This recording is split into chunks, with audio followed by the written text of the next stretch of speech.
Barang siapa dijauhkan dari neraka dan dimasukkan ke dalam surga, maka sungguh ia telah beruntung. Nah, jadi kalaulah sekiranya kita ni esok ni bila disebut faman zuhziha 'anil nar wa udkhilal jannata faqad faz, barang siapa dijauhkan daripada neraka dan dimasukkan ke dalam surga, maka sungguhnya ia telah beruntung. Kita ni tuan-tuan, nak jauh daripada neraka macam mana? Kalau sekiranya kita menyokong, kita bersengkongkol dengan orang yang suka kepada maksiat, kita bersekongkol kepada orang yang suka kepada LGBT, kita bersekongkol dengan orang yang buat tak tahu dengan agama, kita bersekongkol dengan orang yang mereka ini mengamalkan liberal dalam kehidupan mereka, kita bersekongkol dengan orang yang tidak betul-betul nak buat Islam, tak ada hati dia tentang Islam, nak buat Islam ni. Bahkan dia melihat agama lain, dia suka kepada agama lain, dan dia nampak agama lain dan agama Islam itu sama. Itu hak kesamarataan. Hak kesamarataan ni tuan-tuan, bukan baru zaman kita, telah berlaku di zaman Nabi SAW. Apabila puak-puak musyrikin Mekah, dia tengok Nabi SAW mula meningkat orang yang ikut Nabi SAW, makin hari makin ramai orang ikut Nabi SAW, makin hari makin ramai, dan Islam mula menjadi tempat dia pemai berjumpa dengan Nabi, masuk Islam, dan dibimbangi oleh puak-puak musyrikin Mekah pada ketika itu. Antaranya Abu Jahal dan Abu Lahab yang paling bimbang, Umayyah bin Khalaf. Jadi mereka ini pun berbincang pada awalnya pergi berjumpa dengan Nabi SAW. Muhammad, dia kata la ni macam ni lah, la ni macam ni lah. Mereka nak supaya diamalkan hak kesamarataan di bumi Mekah. Siapa mau nak buat ni? Buat musyrikin Mekah. Siapa mau nak buat? Abu Jahal dan Abu Lahab. Hari ini nak cuba dibuat di dalam negara kita. Hak kesamarataan ni tahu mana? Dia kata hari ini Muhammad mau tak? Hari ini kita sembah Tuhan kami, berhala-berhala tu. Esok kita sembah Tuhan. Hak kesamarataan lah tu. Tapi zaman Nabi macam tu lah bentuk dia. Zaman kita bentuk zaman kita ni. Dia nak tak sama rata agama Islam dengan agama-agama yang lain. Sebab itulah nak supaya digesa, nak ditandatangani tu hak Aisyah, hak tuan-tuan pi lah tu ni. Tapi juga makan kenduri juga. Kira kita makan kenduri lah tak pi juga tu. Tu hak pi tu untuk apa? Minta supaya tidak ditandatangani. Itu. Antaranya pada zaman Nabi SAW diminta, Nabi SAW tak terima, walaupun dijanjikan pangkat, walaupun dijanjikan kedudukan yang tinggi, walaupun dijanjikan bermacam-macam, baginda Rasulullah SAW menolak dengan Rasulullah membacakan ayat qul ya ayyuhal kafirun la a'budu ma ta'budun. Tidak kami sembah apa yang tidak aku sembah, apa yang kamu sembah. Apa yang hampa sembah, apa yang hampa sembah, apa yang hampa puja tidak disembah oleh aku. Aku tak sembah semua ni. Aku sembah Allah Subhanahu wa taala. Sekali-kali Nabi SAW tidak berlembut dengan bab ni.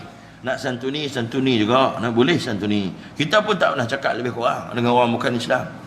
Tak tahu lah pukul sini ada gangster ke, kaki Samsing pukul ke, tak tahu lah. Cakaplah tak ada lagi. Kita pergi masuk kedai orang bukan Islam. Ada tak di kalangan kita masuk-masuk? Oi, kapiak, gula 3 kilo. Ada apa tu? Tak pernah kita buat. Kita orang Islam masuk kedai mereka, buat apa? Tokek gula lah tokek. Ada. Telur pun ada, telur tu dah turun harga, mau tak mau beli.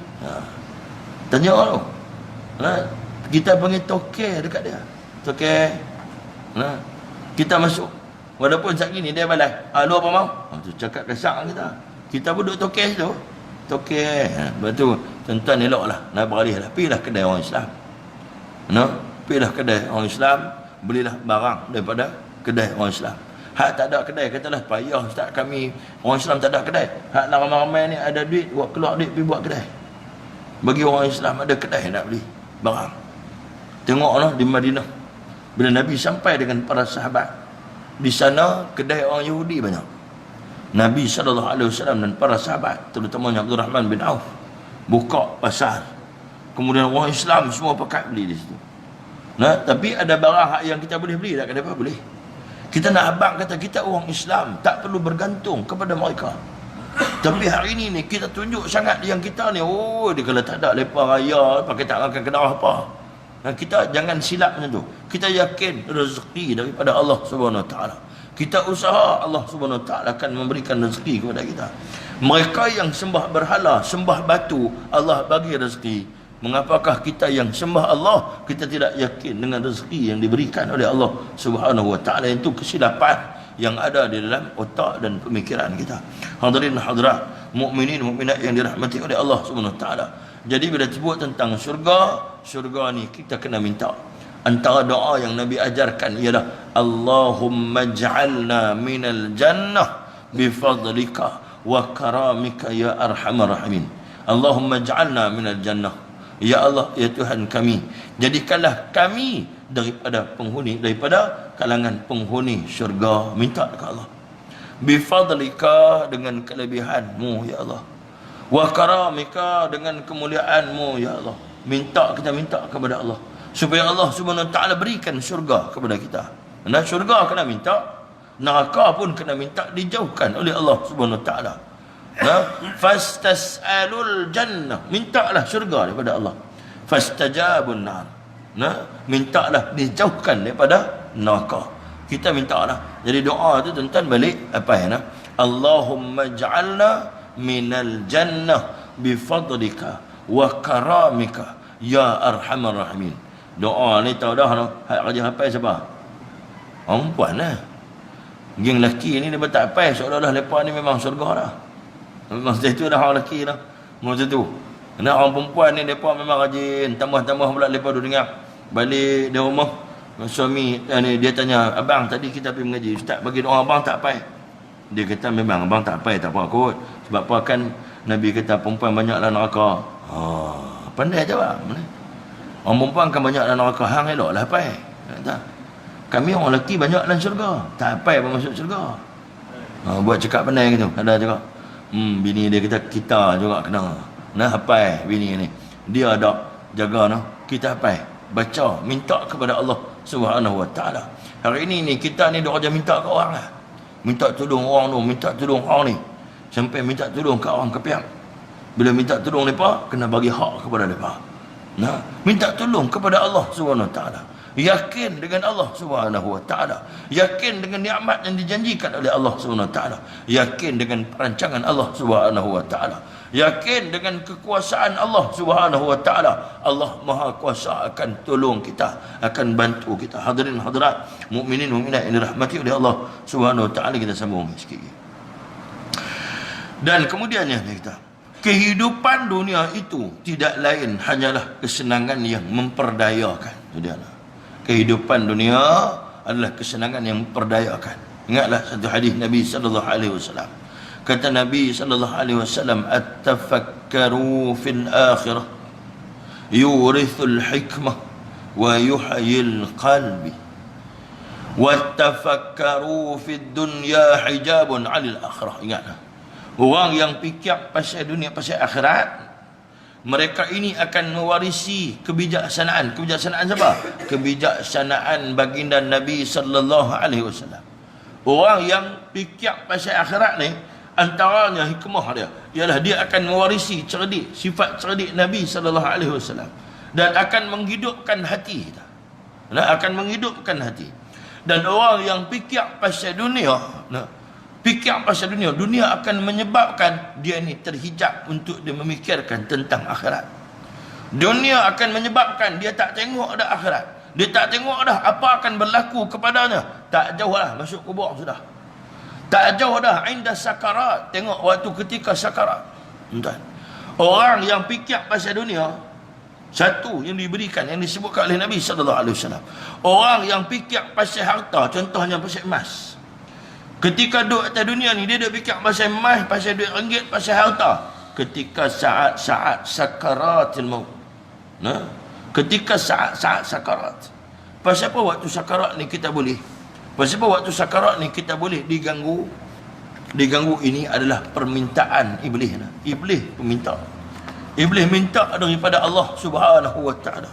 Dan dia berjanji dalam sebuah hadis Nabi sallallahu alaihi wasallam, bi'izzatika inna la ufariqu ibna adam hatta tufariqu ruhuhu